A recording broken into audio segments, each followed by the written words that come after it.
Иако дождот кој не престанува да паѓа со денови, а ќе продолжи и понатаму ги наполни речните корита, опасност од поплави засега нема, уверува хидрометеорологот Атанас Угрински. Состојбата со надојдениот Вардар вели се следи во чекор. Нивото е повисоко во Полошкиот регион, но без можност за излевање, што се однесува до главниот град кој има двојно корито на Вардар. Угрински вели дека е безбеден, за што придонела и регулацијата на најголемата закана за Скопје, реката Треска. Изградбата на акумулацијата Козјак, тоа е првата од трите каскадни на река Треска во 2003 година, со волумен од 550 метри кубни, една од трите најголеми во Македонија, покрај Мавровско и Тиквешко, мислам дека и најголема според волумен, со која што се елиминираат поплавните бранови кои што доаѓаат од река Треска и кои што биле еден од главните причинители на поплавите во 62 и 79 година.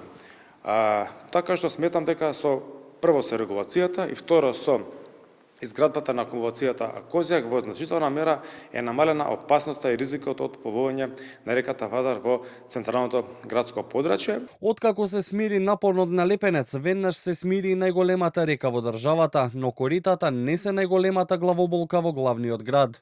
Ова корито може да издржи поголем притисок, а нивото на водата веќе се намалува. Рак рана на главниот град останува атмосферската канализација.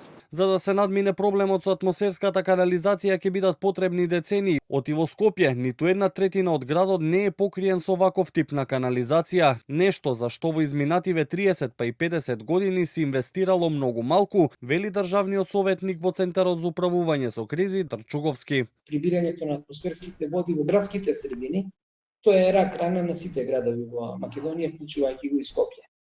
Димензионирањето и изградбата на подземна атмосферска канализацијска мрежа за атмосферски води во Скопје е минимално и го има на мал дел од територијата на градот, така да тоа е процес кој што треба да трае со децении, не би рекол со години, со децении за да се направи целосна атмосферска канализацијска мрежа во Скопје. Дождот се очекува да потрае до крајот на оваа, од почетокот на наредната недела времето ќе биде променливо, но постудено на ниво на целата држава и во Скопје, велат од УХМР.